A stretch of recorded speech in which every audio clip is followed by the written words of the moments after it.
Welcome back again to my YouTube channel. स्वागत है आपका एक बार फिर से। आज हम लेकर आए हैं एक नया topic that is called quantization of charge. आवेश का क्वांटीकरण जिसको बोलते हैं, इसके अनुसार हम लोग बात करने वाले हैं कि चार्ज किस रूप में एग्जिस्ट करता है। ओके, तो उसके पहले सबसे पहले हम एक बात आपको बता दें कि चार्ज जो है वो हमेशा एलिमेंट्री पार्टिकल इलेक्ट्रॉन और प्रोटॉन में पाई जाती है। ये सबको पता है बात। चार्ज जो है वो कहाँ पाई जाती है, तो इलेक्ट्रॉन में पॉजिटिव चार्ज और इलेक्ट्रॉन में नेगेटिव चार्ज और प्रोटॉन में पॉजिटिव। ये बेसिक सी बात थी। तो अगर ये बात आपको पता है तो हम आगे बढ़ते हैं। क्वांटाइजेशन ऑफ चार्ज के लिए एक चीज़ और पता दें आपको कि चार्ज का फॉर्मेशन कैसे होता है, ये भी आपको पता होगा। दो मेथड है, एक मेथड को हम लोग बोलते हैं रबिंग यानी फ्रिक्शन, और दूसरा मेथड जो है उसको बोलते हैं इंडक्शन। तो इस दो मेथड में जो आपका रबिंग वाला मेथड है यानी फ्रिक्शन वाला मेथड है, उसमें आपको हम बता दें कि जब एक ऑब्जेक्ट का एटम्स यानी कि इलेक्ट्रॉन्स दूसरे में ट्रांसफ़र होता है, उसके वजह से क्या होता है, इलेक्ट्रॉन का जब ट्रांसफ़र होगा तो चार्ज का फॉर्मेशन होता है। ये बात पता है आप लोग को।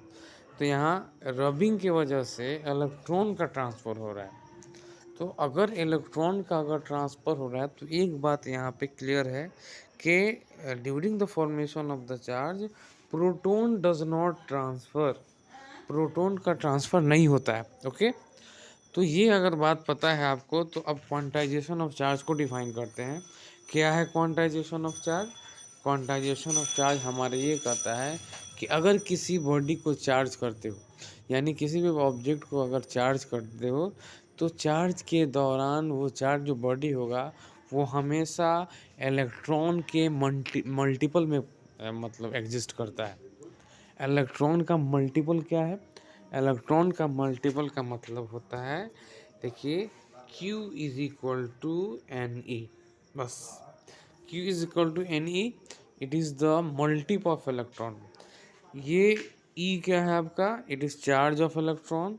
एंड N क्या है? N is integer. ठीक है, N क्या है? इंटीजर। इंटीजर आप जानते हैं, -1, -2, -3, -4 या +1, +2, +3, +4 इनफाइनाइट। तो these are the N, value of the N in this formula Q is equal to n ई।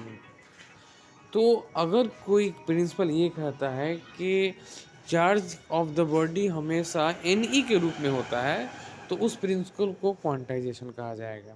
इसमें अब दो बात याद रखिएगा। दो बात क्या है? एन जो है यानी कि नंबर जो है वो पूरा का पूरा होगा, जिसको संपूर्ण संख्या बोलते हैं, इंटीजर्स। इंटीजर्स कभी भी पॉइंट में नहीं हो सकता है, यानी 1.5 नहीं हो सकता है, 2.5 नहीं हो सकता। जब भी होगा 1 या तो फिर 2 या फिर 3। तो ये n की वैल्यू है, यानी चार्ज के फॉर्मेशन के वक्त n कभी भी टुकड़ों में नहीं हो सकता है, जब भी होगा तो पूरा होगा। ओके, तो इसी तरह से फॉर्मेशन ऑफ द चार्ज में इलेक्ट्रॉन जो होगा वो हमेशा एक इलेक्ट्रॉन जाएगा या फिर दो इलेक्ट्रॉन जाएगा या फिर तीन। 2.5 इलेक्ट्रॉन नहीं जा सकता है, 1.5 इलेक्ट्रॉन नहीं जा सकता है, यानी इलेक्ट्रॉन का टुकड़ा नहीं होता है फॉर्मेशन ऑफ द चार्ज में। ठीक है, दूसरा इसका जो है बात वो ये है कि इलेक्ट्रॉन ही ट्रांसफ़र होता है। ठीक है, क्यों इलेक्ट्रॉन ट्रांसफ़र होता है, इसके पीछे का रीज़न क्या है? तो इसके पीछे का रीज़न है why electron is only transfer during the formation of the charge by friction.